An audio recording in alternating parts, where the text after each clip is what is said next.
गरीब किसान। जून का महीना था। चिलचिलाती धूप में रामलाल अपने मन में बड़बड़ाता हुआ जा रहा था। धूप इतनी तेज थी कि जमीन भी आग सी तप रही थी। रामलाल के पैर में चप्पल भी नहीं था।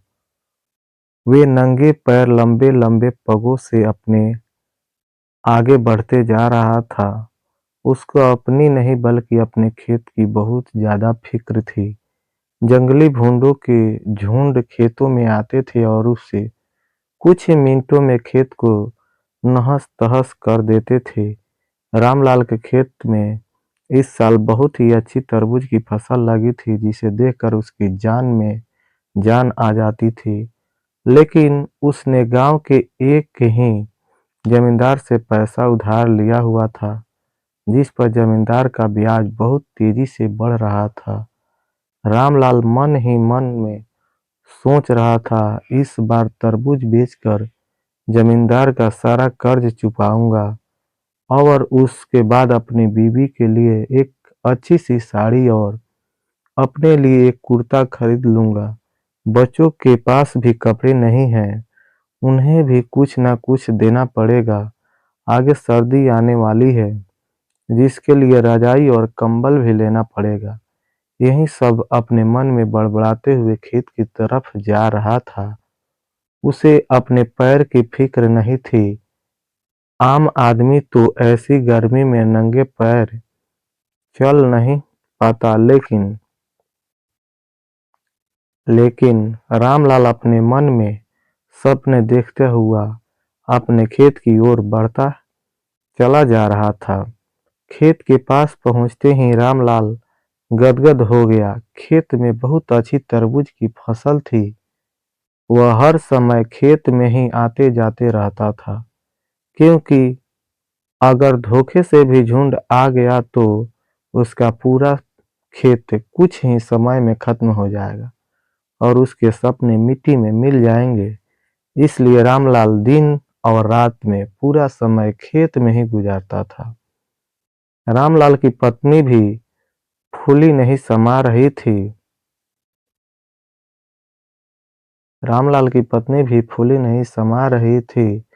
रामलाल की पत्नी भी फूली नहीं समा रही थी, क्योंकि 10 साल बाद उनके खेत में इतनी अच्छी फसल लगी हुई थी। लेकिन गर्मी बहुत ज्यादा था। जमींदार अक्सर आके रामलाल को धमकी देता रहता था, फसल काट दो और मेरी पाई पाई चुका दो, नहीं तो तुम्हारे लिए अच्छा नहीं होगा। रामलाल ने हाथ जोड़कर कहा, इस साल खेत में फसल अच्छी लगी है साहब, मैं आपका एक एक पैसे चुका दूंगा। तरबूज की फसल लगभग तैयार थी।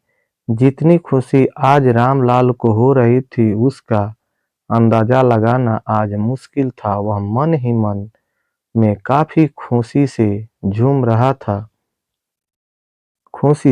रहा था, लेकिन उसको पता था कि अगर जरा सी भी हमसे चूक हो गई तो मेरा सब कुछ नष्ट हो जाएगा।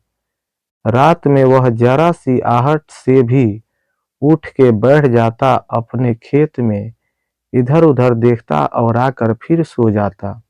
उसकी नींद कभी पूरी नहीं हो पा रही थी।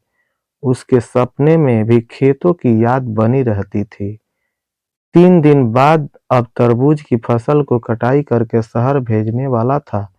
रामलाल और उसकी पत्नी बहुत खुश थे और उन्हें पता था कि अब हमारा भी अच्छा समय शुरू होने वाला है। हम भी अच्छे कपड़े पहनेंगे और हमारे पास भी रजाई और गुदगुदे गद्दे होंगे, ताकि सर्दी में पूरी रात ठिठुर-ठिठुर कर ना गुजारनी पड़े। रामलाल और उसकी पत्नी ने हजारों सपने अपने मन में सजाए बैठे थे, क्योंकि फसल इतनी जो अच्छी थी। रामलाल की फसल देखकर पड़ोसियों को भी जलन हो रही थी। रामलाल ने अपने पूरे खून पसीना लगाकर फसल तैयार की थी। 4 बीघे की फसल गांव में किसी ने पहली बार की थी और इतनी अच्छी फसल शायद आसपास के गांव में कोई साल बाद रामलाल ने की थी। तरबूजे की कीमत भी बहुत अच्छी था, इसलिए सोच रहा था कि उसका सारा कर्ज चुकता हो जाएगा और बहुत सारे रुपये भी बच जाएंगे। अगले दिन रामलाल सुबह जागा और हालांकि रात वह सो नहीं पाया था। रात जानवरों को भगाता रहा, मगर सुबह जब उसने अपनी फसल को देखा तो एकदम से उसकी खुशी से उसका चेहरा एकदम लाल हो गया।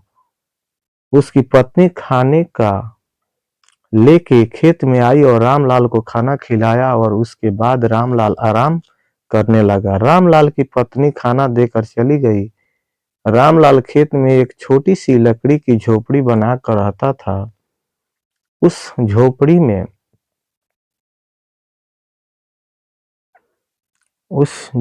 में आराम करने लगा। दोपहर के 12 बज चुका था। रामलाल भी उठ उठकर इधर उधर देख रहा था, क्योंकि दोपहर में जंगली भूंडों का खतरा ज्यादा बना रहता था। चारों तरफ धूप के कारण सन सन की आवाज आ रही थी। चारों ओर सन्नाटा छाया हुआ था। रामलाल के खेत से गांव की दूरी लगभग 1 किलोमीटर थी। रामलाल ने इधर उधर देखा, कोई जानवर दूर दूर तक नहीं था। यह सोचकर वह आराम करने लगा। इतने में ही उसे कब नींद आई उसे पता ही नहीं चला। रामलाल को नींद आते ही एक भूंड का बड़ा झुंड आया और उसके खेत पर टूट पड़ा। रामलाल इतना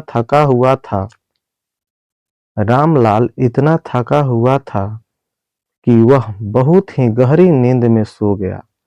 उसे कुछ पता ही नहीं चला और भूंडों ने उनके खेतों को कुछ ही मिनटों में पूरी तरह से तहस नहस कर दिया। सारे तरबूजे और पौधों की पूरी तरह नष्ट कर दिया। रामलाल नींद में सपने देख रहा था। भूंडों ने पूरा का पूरा खेत साफ कर दिया था। दोपहर को 3 बजे के पास आसपास जब रामलाल की पत्नी खेत में आई, जब खेत में उस समय सिर्फ 2 ही भूंड घूम रहे थे, बाकी खेत पूरी तरह साफ हो गया था। उसमें एक भी तरबूजा नहीं बचा था। रामलाल की पत्नी दौड़ती हुई गई जहां रामलाल सोया हुआ था। उसने रामलाल को जगाया और रामलाल उठकर अपने खेत की तरफ देखा तो उसका पूरा रंग ही उड़ गया। वह वहीं पर अपना माथा पटकने लगा। उसके सारे सपने बस थोड़ी ही देर में चकनाचूर हो गए।